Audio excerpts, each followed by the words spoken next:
we wanted to find out how quick you could get married from the minute you decide you want to get married to getting married, how long it takes. The answer is, my friend, 3 hours and 13 minutes.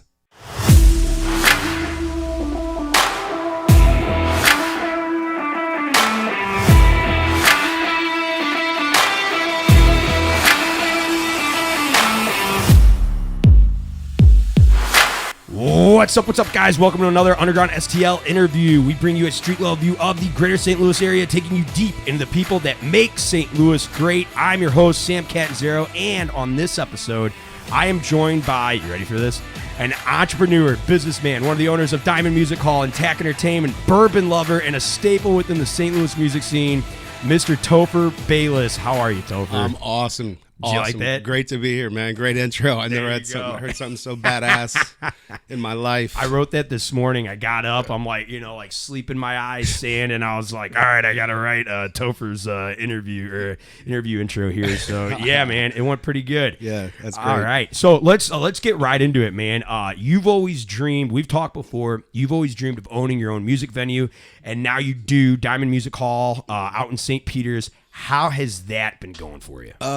It's been amazing. I mean, we're in our second year. I mean, really working there. Me and Johnny have been there for 3 years, actually. We're in our third year, but second year owning the place, and it's great. I mean, we've learned a lot. The thing about it is we stayed humble and we kept learning, and we've grown into what we are today, and we're pretty proud of it, man. That's awesome. We're happy to be there. We love the faces and the new people every week coming, to see shows. Yeah. Do you like when you guys opened? Did you think it was going to be as big as it has been now?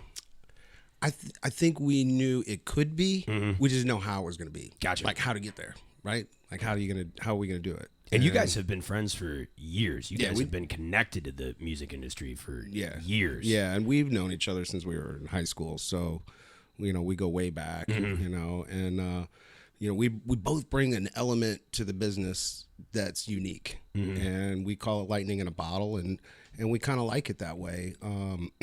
We've had to, like I said, we've had to learn so much, and that's what I'm most proud of, is how much we've learned about it, about actually making a venue successful and bringing the right bands in and getting the people connected to the music. Yeah.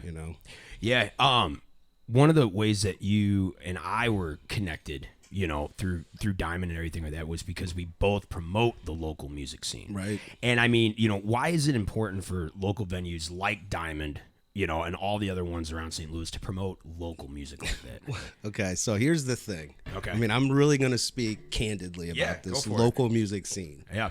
Because, when you have a venue that size, and I know that the other venues our size or bigger have the same issue. We want to support local music. I love support. I'm always going to support local music. The hard part is getting the people to respond to that, and I've seen some bands do really well with their own marketing and their own kind of presentation, and I've seen a lot of bands fail, right? So we get 1 million bands a week calling us up, hey, man, I want to do a gig. I want to do a show. I want to give you a show, but I can't give you my Friday night or my Saturday night because I got to have a big group of people to fill this building. Right.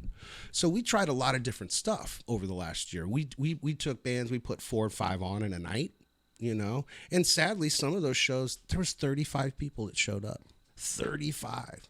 And, it's no offense. It's not saying your music's bad, but there's something missing in your marketing. I mean, to just start a band and say, hey, I'm Joe Schmo and the Schmoes, and I'm doing my original music, and come see me, it's not that way, and there's a lot of marketing that's got to be involved. So we really kind of try to dial in with the right bands. Some of the things that we're doing this year for 2022 is to help support the local music scene is we're doing 2 shows a night, so now on Friday and Saturday night, we might have some, dance band playing, right? They're going to start at 9:30, right? From 7:30 to 9:30, we're going to have an original band up. Yeah. We made some of the rules like if you have an original band and you're decent, we want to give you our stage. You got to have some merch. Got to have CDs to sell, right? Yeah. And we're going to work out a deal with you to get your music on our stage and get you help cultivate and because if if I put 300 people in my club to see a show that's going to start at 9:30, and they happen to catch some original band, and they're like, hey, they're pretty good, I want to get their CD. Absolutely. It's about getting the ears on the music. Right. And so we're trying to force that in a way. We want a band that's going to pack our club, and before that band goes on, you're going to hear this band. Mm-hmm. Well, and also you're creating a platform for them in the future. Yeah. Because now you're helping them to get their their name out there, recognition, and all that kind of stuff, Right, and all that kind of stuff. And that's what you do kind of with TAC Entertainment, correct? Right. Yeah. Right. All our shows still go through TAC Entertainment. I mean, they are exclusive bookers of Diamond right now. But we've tried so much different stuff, and that's our new kind of way to keep live music going, because if we don't, it's going to die. We don't want it to die, No, and it's so good. Like I've seen so many acts just at Diamond that I would not see anywhere else. Right. And you guys are really open to, hey, try new things, for the bands and for the fans and all that kind of stuff. Do you think that the local music scene kind of shoots itself in the foot sometime? I mean, I do, but I get it. I mean, there's a fair amount of shooting in the foot. Yeah. But I think when you pick up an instrument or you pick up a microphone or whatever you do in a band, you're thinking about how awesome your band is. You're thinking about, man, I want to listen to this riff again. I want to make this song right. I want to, add harmonies. I want to add a bridge. I want to make the song. I want to do this music. You're not thinking about, how do I market myself? Right. How do I get my name out? Well, and musicians, as creative as they are not always the most business savvy. Right. They're not always the most, and we talked about that. I mean, you've been a very good mentor for me, like just to like bounce ideas off of, like, hey, Sam, you guys probably need to do this with Underground. Hey, Sam, you guys need to do that with Underground. We got the creative aspect here, right? But it's like, okay, well, how are we going to market this? How are we going to monetize this? Right. How are we going to stay consistent? And I think the bands, a lot of bands out there, musicians, they have the musical aspect of it, but not necessarily the business savvy, and they need someone to kind of point them in the right direction. And unfortunately, there's nothing out there. I mean, there's like very few really reputable entertainment companies or people out there that will take them on or at least work with them. And on the flip side of it, the bands need to understand that's maybe a weakness, on their side, and go out and get that information, because it's out there. There are some people out there that will work with them and help them get somewhere with it. I mean, there's a lot of wolves too, though. There's a lot of people that will say, "Hey, we'll help you out." Have you come across that at all? Always. Yeah. I mean, there's quite a few entertainment companies that I've come across we won't work with. We just won't. I mean, it's not what we want. Have they burned you personally, or have you seen them burn people that you know? Both. Yep. Wow. Both. Yeah, it's crazy, and they prey on people's dreams. Like, hey, you want to be a rock star? Right. We'll help you out here, but really, we're gonna leave you in the dumpster when we've stripped you of all your belongings. See, I'm like you. You say you see shows that and I see a lot of original acts. We've done more shows in 2 years than any other venue. That's true. In St. Louis. That's true. In 2020, you guys were rocking it because, being out there in St. Charles County and everything, you didn't really have the restrictions that a lot of venues did here in the city, here in the county. And bands were flocking to you guys. Right. And we've seen them all. And there's a lot of great music out there. Just a lot of great music. It's just not, as good as it is, it's not, it's very small percentage of bands that are like instant lightning. And everybody thinks they're going to be that band. It takes hard work. It does. It really does. Well, and that's the thing. It's like I feel like with anything, like when I was in college, I was really into creative writing. And I loved it, but everybody thought they were going to be the next William Shakespeare. Everybody thought they were going to be the next J.K. Rowling. That their story was original. Yes. No one's done it before. They go on for like 3 pages of imagery and think that they have this story, but it's like, where's the exposition? Where's the dialogue? Where's this? And I feel like bands are like that too. Right. And not to bash the bands that have sent me stuff, but there have been some bands, I'm sure you get it too, that have sent like underground stuff, and it's like, hey, can you play it? And I listen to it, and I'm just like, I'm not the most professional opinion out there, but I'm also like, this is crap. Right. And it's like, dude, like, I get it. Yeah, you want to be this, but sometimes you just don't have it. Right. Yeah. Right. And hey, I've seen a lot of those bands, and I'm critical now, especially because I've seen so many. I'm critical in a way.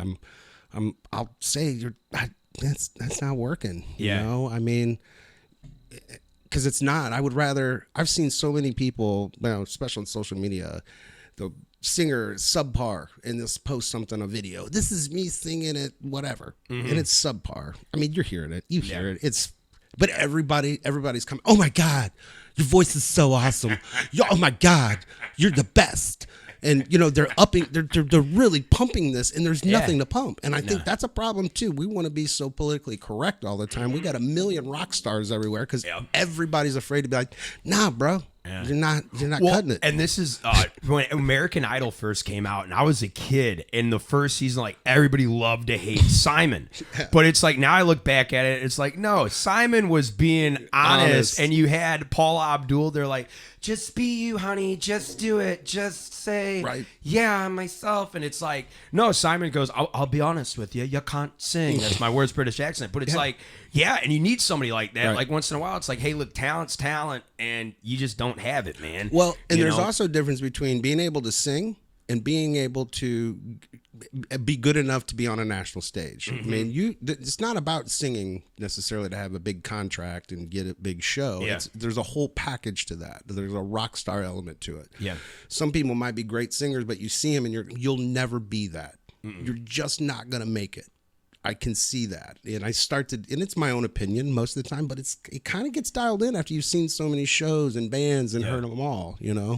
Well, it's like Motley Crue, they were, say what you want about like Vince Neil and everything like that. Like, he wasn't the best out there. I think he was a lot better when he was younger than he is now, but it's like, when he would take the stage, it was an act, right? And they put on a show, right? And it's like, yeah, they weren't all the best. Like, Nikki Sixx could barely play bass, right? But Nikki Sixx could get the crowd going, you know. And then you supplement like with a Mick Mars and a Tommy Lee and a Vince Neil, and it's like, yeah, they were rock stars, right? And that they drew the crowds, right? There was probably a bunch of other bands around at that time that could play better than them, correct? But were they going to make it to the big stage? Could they do that on the big stage and bring in the crowds and the sold out stadiums and everything? What's been your biggest show at Diamond Music Hall?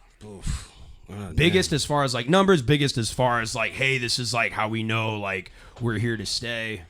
I mean, I think, we went on a run from June to August with Faster Pussycat, Slaughter, and Winger, and I think the relationships we started getting with our national booking agents that we work with to get those bands, it really became clear. By the time Winger hit our stage, we pretty much knew that, this is going to be good. You know, and after that show, we had, a million other bands, that we booked. We signed contracts. We got 7 national acts coming between January and March of next year. Oh, wow. Whereas we did 8, I think, this last year. We're doing 7 in the first quarter. So a lot of it comes from the artists themselves hear about us. Like, man, we heard this. We want to go to Diamond and we want to come play there. So the Jackal show was huge as well.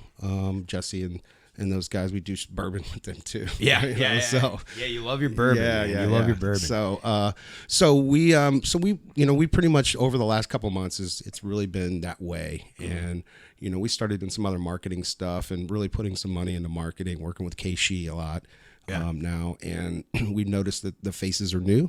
Right, it's no longer the Johnny and Topher social media come to my club show. It's more like, we're ready for we're ready for the strangers to come in and have fun here and see what it's like to be at a great rock show. What's funny is about a year ago when we did the video there at Diamond for Beyond FM, I was telling people, like, you guys need to check out Diamond Music Hall. And people are like, what the hell is that? And I'm like, oh, the old Electric Cowboy.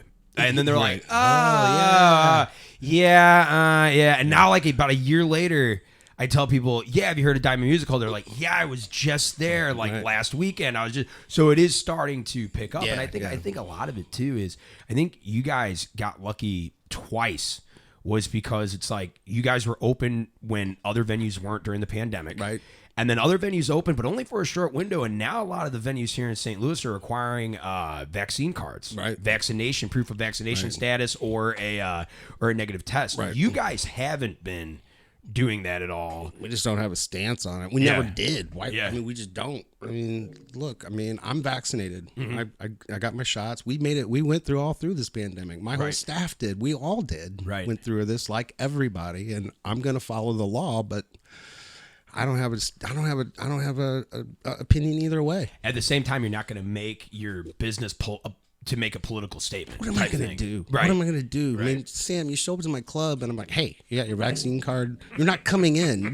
That's ridiculous to me in a way. You just turned down. Yeah. How much money let's just say like somebody like me, buying a ticket, how much is an average ticket there? Yeah, $10. $10. Okay, so now you just turned down $10 plus whatever I would spend at the bar, plus whatever I would spend on food, plus if I buy merch for the bands. I mean, you're potentially turning down like $50, $60, $70 for any person that you turn away. It's not even about that. It's un-American to me. Gotcha. It just is. Gotcha. It doesn't seem like right to be like, I don't know. I grew up in the 80s, so what you would expect? I eat dirt and shit, I mean, I'm immune to everything. Yeah. So, I mean, to me, I'm used to going to the Checker Dome and be packed in on the floor and, there's distancing, and as long as the laws tell me I can do what I do, I'm going to do it. Right. Yeah. No, that's interesting. Yeah, because it's like we don't really hear a lot of like music venue guys speaking out from that stance. There's a lot of them that are speaking on the other side. Yeah. And it's like not a lot of there's not a lot of people taking that that platform or that that decision or whatever. And I'm not saying fuck COVID. Right. I mean, I'm not saying that. Right. I'm saying we've been vaxxed. We've done everything that we're supposed to do from a legal standpoint and a medical standpoint and a safety standpoint. We got sanitizers everywhere. People want to come. They know what to expect there. We're not, Your bathrooms, I will say this, your bathrooms are the most clean out of any music venue that I've freaking been to. Oh my God, I've seen them tore up though. You know what I'm saying? Yeah. But even then it's like a tore up Diamond Music Hall bathroom to me is a lot better than a clean bathroom at some of these other venues around town. I won't say any names, but it's like you walk in there, you're like, oh, and, like Diamond Music Hall, you're like, oh man, I can eat off this floor. It's we've seen it's an nuts. we've seen an uptick. We got a big mirror in the girls' bathroom, right? So we've seen an uptick of girls doing selfies and posting them on social media from our bathroom. We're like, man, that's great advertisement because not many women like to take a selfie from a club bathroom, because they're nasty. Yeah, they're nasty. Absolutely. No, that is good marketing. Right. It's marketing that you don't really think about too much. But once you I would never think that. I would never see some girls I would never see her Facebook selfie and be like, wow, where was she at? That place must have really good bathrooms. But chicks are like that. They're big into that. Yeah, they share that information. We're men. We're pigs. Yeah, we pull it out we'll and take spray. exactly. We'll take a selfie wherever too. Yeah. Oh man. So you're an entrepreneur. Yeah. What other businesses do you have your hands into right now? Besides music? I just retired, obviously, after 20 years, trade marketing, global trade marketing, with Energizer. That's been a great career. Traveled the world many times over. Happy to get done with that because, I got rental properties that I work with now. We got the entertainment company that Johnny and I work hard on. We're putting 60 plus hours into our own club a week, so right there, we're focusing on that. The other thing we focus on, actually, I've been trying to take some time, and my wife helps me do this. We've been working with the community, so out in St. Peter's, that's where we're at. We've been doing things like Clean the Streams, where we took a crew out to a creek and cleaned it up and collected trash. And we had so much fun doing it. Me and Johnny were doing live feeds, and it was a lot of fun. It made something like that just really fun, know. And then we did some trunk or treat stuff this year with the police department. So, I mean, that's the extent, it's like I'm glad to get rid of my day job so I can put all this time into all this other stuff. Well, and it's your passion too. Yeah. These are your passions, and working with the community and helping people out like that, especially kids, trunk or treat and all that. That's just rewarding. Yeah. When you're sitting in a cubicle or doing whatever you were doing, you know what I'm saying? It's like, oh my sitting God. in the airport. Yeah. Yeah. And it's like, dude, I'm so miserable. And that bleeds into other facets of your life. It does. But, doing stuff like, charity, giving back or even if you work 80 hours a week, but it's a passion of yours, you'll never be really, upset anymore. Right. You'll never be miserable as much as you are at a 40-hour-a-week job where you're just like, so mundane, I hate what I'm doing. That's awesome, man. That's awesome. And you said your wife, you're recently married. Yeah. You know, how did that? April 24th. April 24th. Yep. Talk us through that. Yeah, so we met and on March 31st, April. And our first date, we were on our date and we were having a great time. And by middle of the date, we'd had a lot of drinks, and she's really great about this. But I said, hey, what's your lead time on vacation? And she's like, it's like 2 weeks. I was like, oh, okay. So we're all drunk and I'm on the phone. I'm like, hey, let's book a trip to Vegas in 2 weeks. This is how sure I was of us dating after this first date. She's like, okay, let's do it. So we booked it that night on our first date, a trip to Vegas. So we get out to Vegas, and so we dated for those 3 weeks, and great time, man. We really connected, man. We really resonated with each other. And we get to Vegas, and neither one of us asked each other to marry each other. We just decided to do it somehow. So it just somehow, like, let's just get married. Wow. I don't know. Let's just do it. And you guys, okay, so we kind of talked about this the last time I saw you. How accurate is a Vegas chapel compared to like what you see in like Hollywood works, like on TV? It's the same, bro. It's the same thing. Like, it's in and out. Man, the only drag is, so we were drunk. We staggered out of the concierge, and we go, we need to get married. What's the closest chapel? And he gave us directions. So we stumble out. We wanted to find out how quick you could get married from the minute you decide you want to get married to getting married, how long it takes. The answer is, my friend, 3 hours and 13 minutes. Really? That's the shortest. Yeah, shortest time. So to get to the license, you got to go get your license, which they're generally open until 8 p.m. So you got to do that if you're walking, right? Gotcha. So you're on the strip getting married. Walked to the license bureau, got the license, got back to the chapel, and married 3 hours and 13 minutes. Really? Mm-hmm. Wow. Yeah. Damn. So what you're saying is, it can be done very quick. If I meet a girl and Boom. I'm in Vegas, Done. 3 hours, 13 minutes, Yes. and then I'm hitched. Yes. All right. Yes. Well, I'm going to Vegas. Yeah. Man. Yeah, I gotta dude. get some.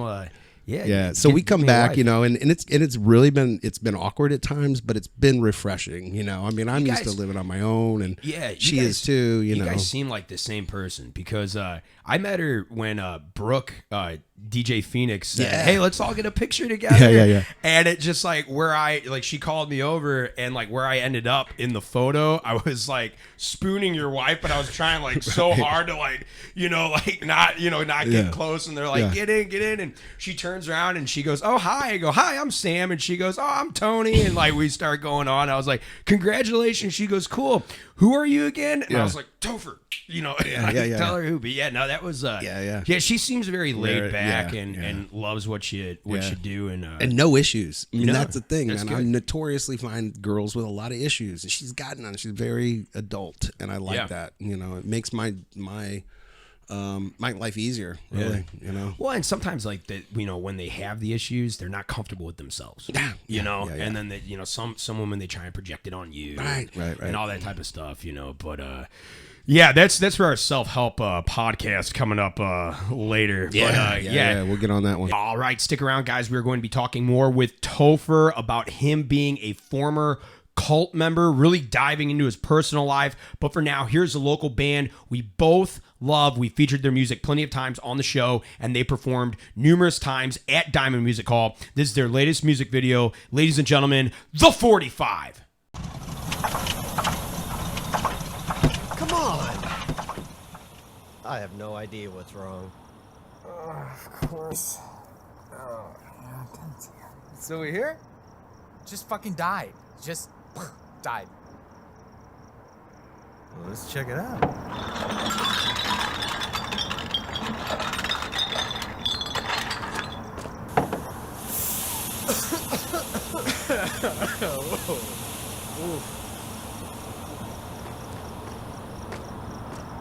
That's not good. I could call a ride. No, I can't. My phone's not working. What about yours? No, mine's dead too. I got nothing. Maybe she's got a phone. Of course she has a phone. Everybody has a phone. Let's go talk to her.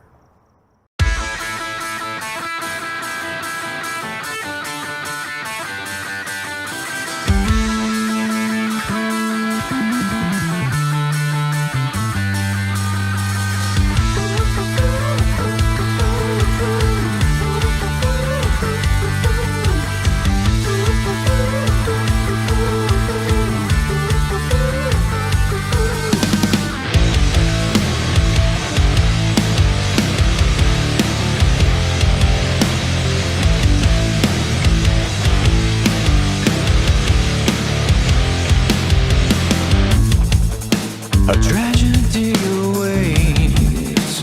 Well, don't you know that familiar souls have walked this path before? You kill us both away. Don't tell me you're not afraid to turn me around. You turn me around again. Disaster, something wrong. Adios, it's adios. Adios, it's adios.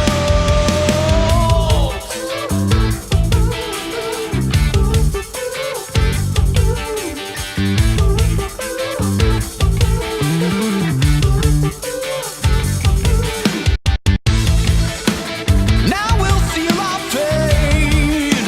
It's what we've sinned for. How's it feel so right? Because it feels so wrong. Drown our hearts in ecstasy as we lay down. Hand in hand we tumble all the way. Disaster, something wrong. Obvious, it's obvious. Obvious, it's obvious. Disaster, don't shut it off. Obvious, it's obvious. Obvious, it's obvious.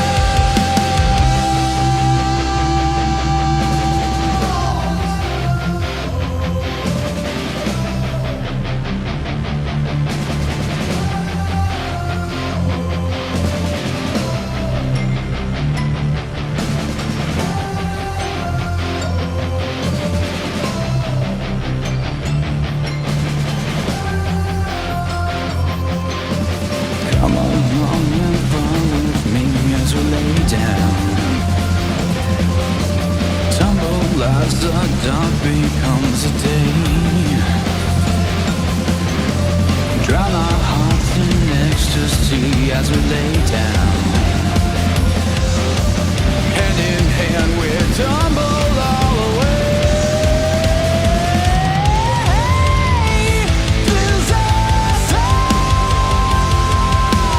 something wrong. Adios, it's adios. Adios, it's adios. Disaster, don't shrug it off. Adios, it's adios. Adios, it's adios.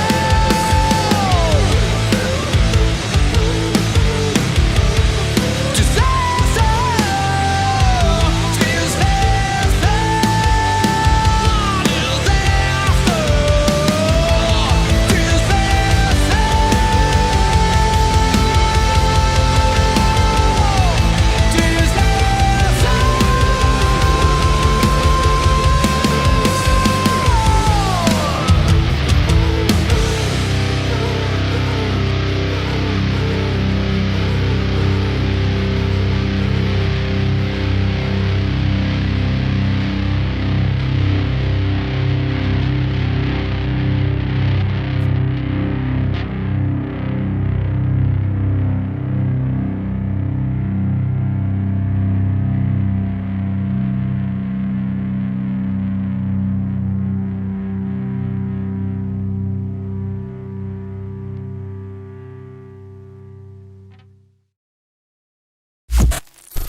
All right, guys, that was the 45. Check them out at Diamond Music Hall. When is it? It's going to be like in February. I don't have the date, but we did book it with Jared, which is a great friend of mine. These guys are great. I actually got married wearing a 45 t-shirt. I remember, he, your wife was telling me that, and she was saying, he was wearing a 45, and like Jared had asked, and you guys were like, no, like that's our photos, and shit like that. But I remember you were so proud of it, and you said it in front of Jared, and Jared was like, you know, his tall ass. Yeah, but he wanted to put our wedding photo on like his album cover or some shit, and I was like, my wife was like, no, we got one wedding photo. We're fucking, in Vegas, so. But yeah, they do. We got them coming up. They're going to open up for a band called Bad Tattoo.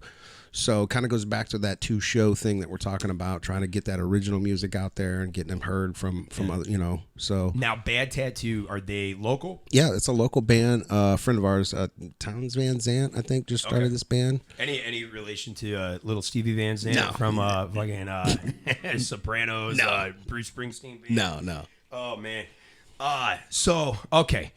Let's get kind of into the nitty gritty, because we were kind of talking about this beforehand, and I mean, you went. I wish I was hitting record, because he was blowing my mind.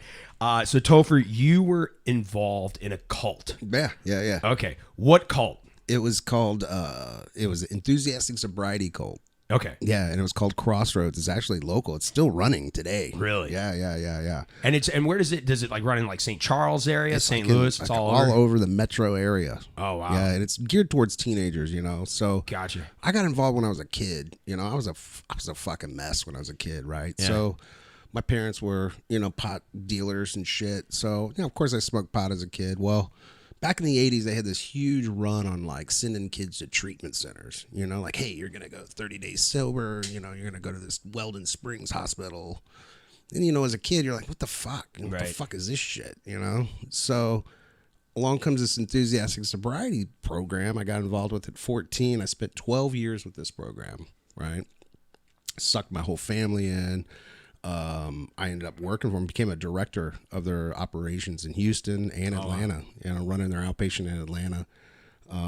But it was a whole part of my life, man, that was almost erased. Never went to clubs, never drank, never anything until I was like 27 years old. So we're talking, you went in at 14. Got out at like 27. 27. So you were in there for 13 years. Yeah. Well over a decade. Yeah. Wow. And then you got out and you realized fast, holy shit, I don't know how to deal with the real world. I don't even know how to deal with the real world. Yeah, because everything was so controlled. We were counselors, right? So we never got paychecks. The thing was, you're a kid, they suck your parents in. They're like, hey, your kid's a drug addict. So you put him through all this hospitalization and it's failed, right? So we're gonna take over. He likes being here, and don't give him a curfew. I never had a curfew, right? Never. I could smoke. I was smoking cigarettes at 14. Parents buy me a carton a week, as long as I stayed sober, But what they would do is they would take us out to like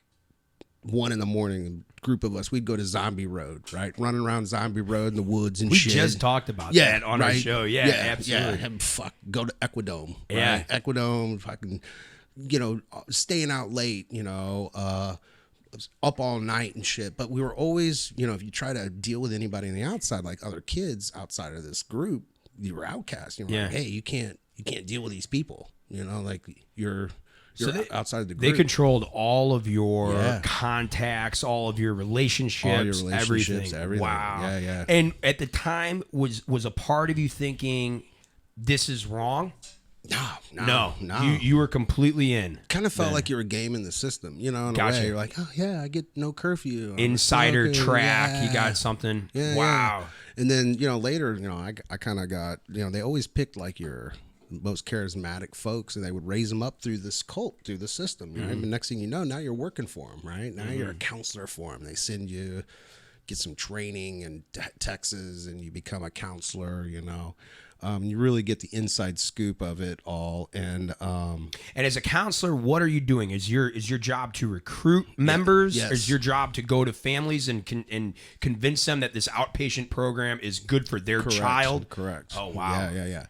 So that's a part of it. We had meetings like AA. You'd have meetings every night of the week. You'd always be at those. You'd get new people, newcomers. You're working with their families. You're trying to get them signed up for outpatient. We actually, counselors never made a check. We never got a paycheck. I never got a check from them. But what they do is they put us all as counselors in one apartment, right? And like, so in Houston, 7 of us lived in an apartment, right? And we get food dropped off. Like they drop off bags of food, and it was like not good food. It was like cans of tuna. Mac and tuna was our thing, because it was cheap. Gotcha. Parents would give us food and stuff, and I guess the whole guise of it from the top head, Bob Meehan. He just died. The guy just died. He wrote a book called Beyond the Yellow Brick Road, right? Yeah. That's what he based all this shit off of. I need to look him up because I told you before he sounds so Yeah. familiar. But and you said like he has been Yeah. in the news. He's a controversial figure. Like in the early 80s, right? He started this Palmer drug abuse program that fucking got hit up by 60 Minutes, and they was accused of being a cult and all this stuff, and they were interviewing him. He's defending it. Well, they did. Well, they shut all the PDAP programs, these programs off. They shut them down. They just reopened them under new names, which the name now is Crossroads. Right? And it's been named that since the 80s. And now Crossroads is one of the names. Correct. But what are some of the other names around the country? Yeah, you got Pathways in Arizona, I believe. You've got Insight Okay. in Houston and Atlanta. And So if anybody listening right now, even though it's not called Crossroads, it could very well be under one of those names, something else. Correct. And they're very Crossroads. that's very that's manipulative. oh man, it's so manipulative. Wow. Yeah. Wow. So how did you got out at 27? Yeah. What made you get out? I got thrown out. So I tried to date a girl outside of the cult, the whatever, cult, the right? organization. Yeah. And the head guy, Bob Meehan, I worked with him, and now the guy that I was friends with, or the guy that I worked with in Atlanta when I got kicked out, is married to Bob's daughter, right? Bob Meehan's daughter. Wow. Yeah. They kicked me out because I was trying to date someone outside the program. They're like, "You're out. You're no longer." And I literally packed up I owned an Escort at the time in Atlanta. Just drove home to my parents' house at 27. I was like, I don't even know how to live. I never even had a real job. Yeah. Now you had to go and ask him permission Yeah. to date, Yeah, and yeah. then he just said, "No, you're out." Yeah. No, not like any. Hey, You can't Topher, date- you can't date. You can't no, date it was outside. Yeah, you're out. automatically you're out. Yeah, That you were even considering dating. Yeah, outside of it. Yeah. Wow. Yeah. That's just high. I mean, that's controlling. Yeah, it was so controlling. And we would spend, he'd fly into town from California. And we'd have to go into these, what they called staff purposes, because we were all therapists, or well, not therapists, but counselors, right? Working for the cult. And he would always go in to try to like mind fuck you and like, what are your issues, and control you, and you're doing this wrong, and you're very manipulative. Walk us through some of the ways that they would mind fuck these kids.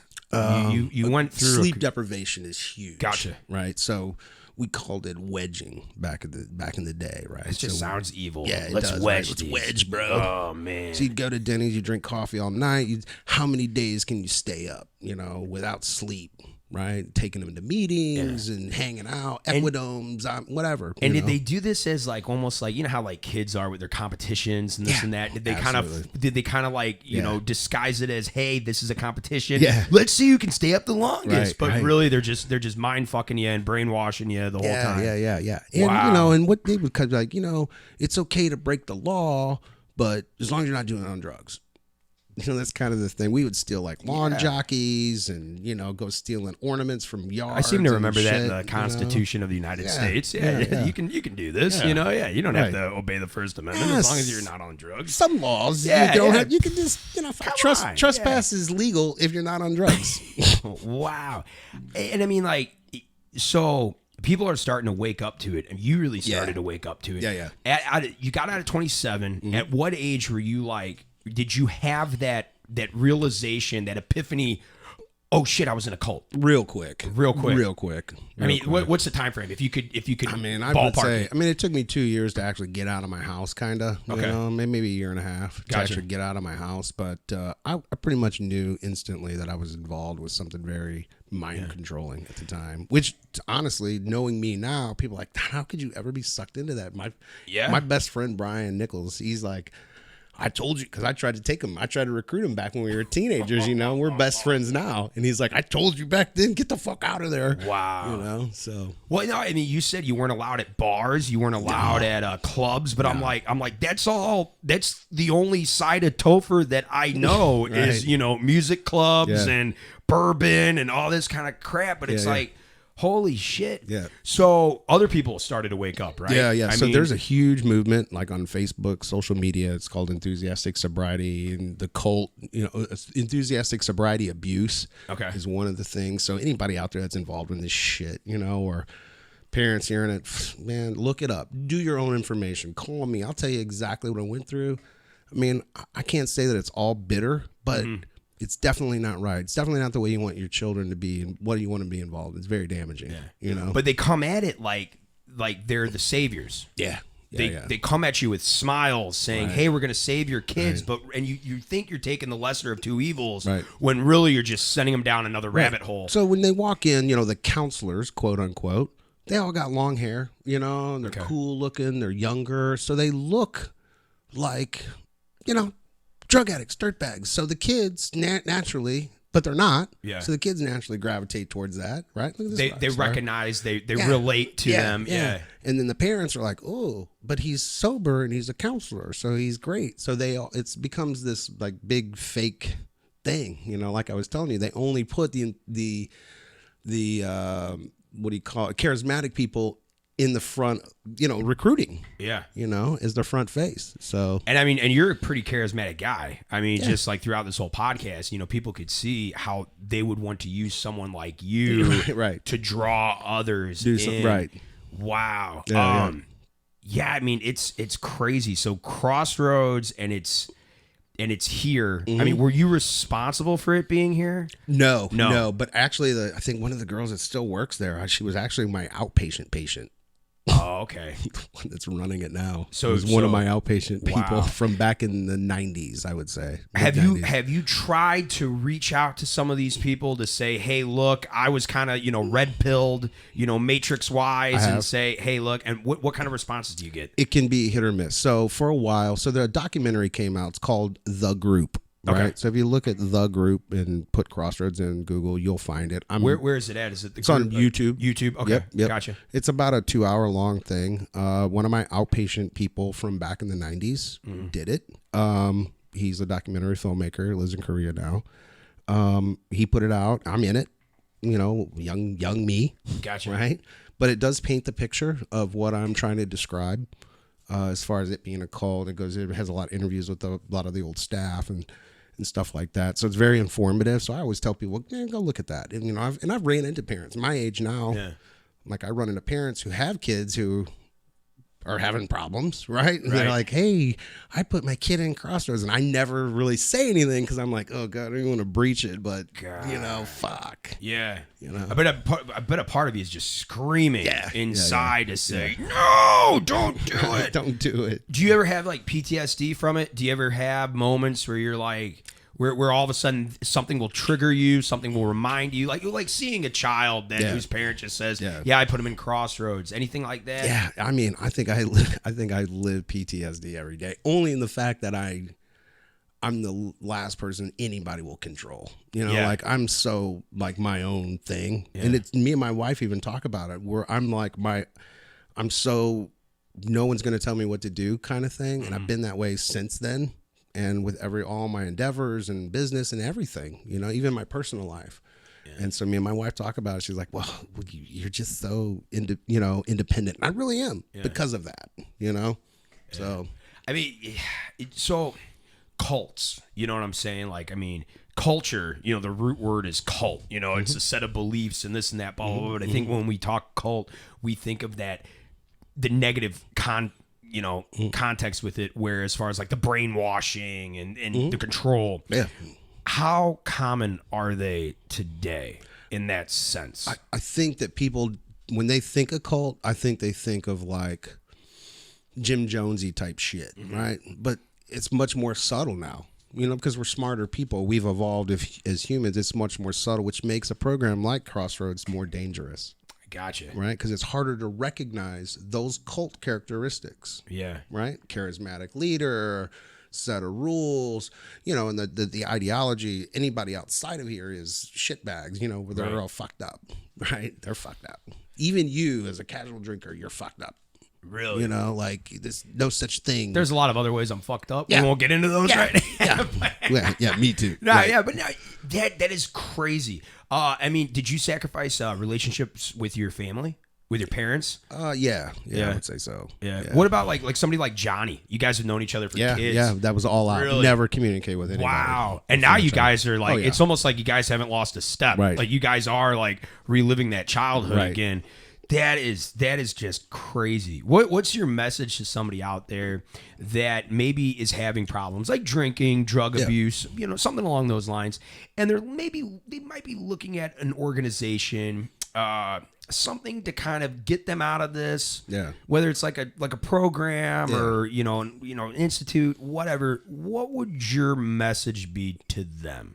I would just say go to AA. Okay. I mean, go sit in a meeting, listen to it, fucking hear what they have to say. If it resonates with you, stick around. If it doesn't, grow up, handle your liquor. I mean, I honestly I've seen a lot of drug addicts in my life, especially working there and throughout, even in my career in the music industry and the clubs and everything.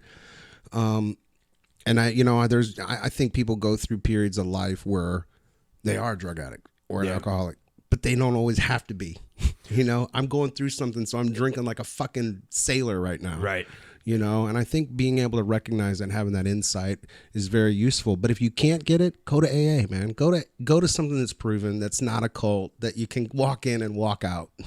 Take what you want and leave the rest kind of shit. That's not going to decide who you date. Yeah. It's not going to be like, hey, you better not put your dick in that.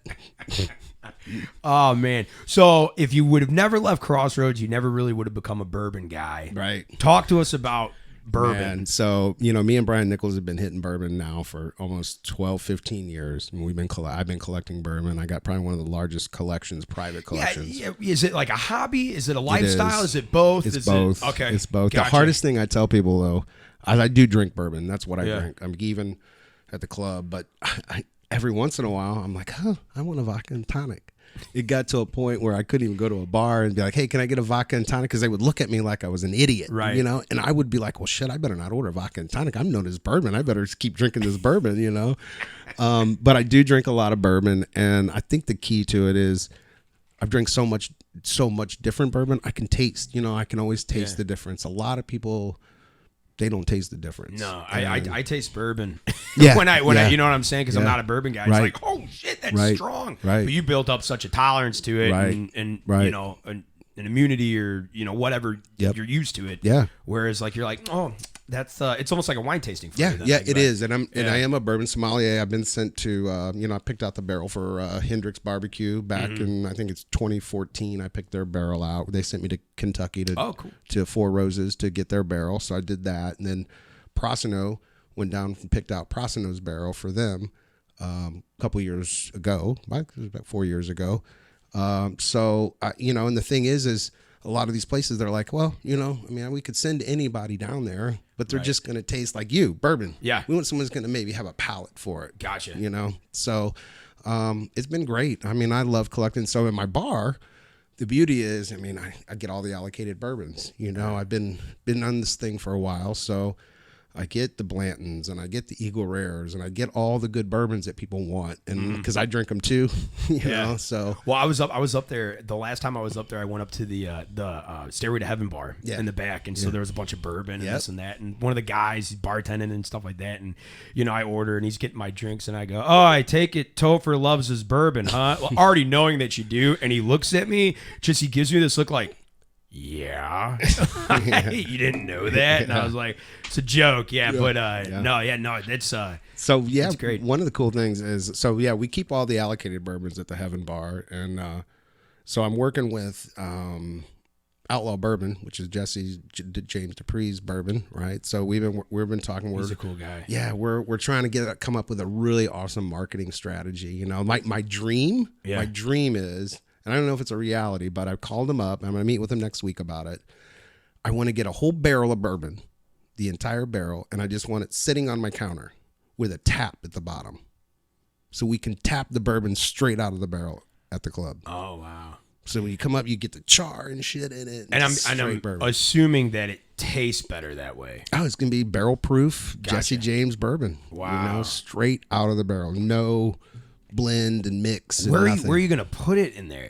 I'm going to put it in the Heaven Bar. I got a spot in the Heaven Bar. I want to put it. Next time I'm there, you got to show me like where I want to put it. Yeah, absolutely. Because I want to see that. Yeah, that's really cool. So yeah, I called up Brad at Major, and I'm like, here's what I want to do. Call Jesse. Let's see if we can do it. So he said, well, we'll put a conversation together. So that's my dream. Now, what the reality is, we'll find out. But the dream is to have that barrel sitting there with a tap on it. Gotcha. So, Dude, I can't wait. Yeah. I can't wait. Well, you know what, Topher, thanks for coming on the show, man. Always a Seriously, pleasure. I love it, man. I love talking to you. Interesting guy. Guys, don't forget to check out Diamond Music Hall in St. Peter's. Trust me, you're going to have a kick-ass time. Seriously. What shows you got coming up? Jesus. I mean, I got the biggest one, I think, over the next couple of weeks. We got Studio 54 on December 4th, which we've blown out tickets. We're almost sold out. It's a Bee Gees tribute. The people who put it together is amazing. And we're doing the whole club, Studio 54 decorations. It's going to be like the 70s all over again. We got the Bee Gees tribute, we got the ABBA tribute, and then we got the Disco Queens. So it'll be great, man. It'll be a good show. Gotcha. So, Guys. and honestly, I can't always keep up with all the shows. So go to our Facebook page. All of our shows are there, or diamondmusichall.com. The website's got them all, and they can go on Eventbrite and all that kind of stuff and see what they got. Yeah, guys, don't forget to check out Diamond Music Hall. You will not be disappointed. This has been another Underground St. Louis interview. We will catch you next time because we go deep. Yeah, baby.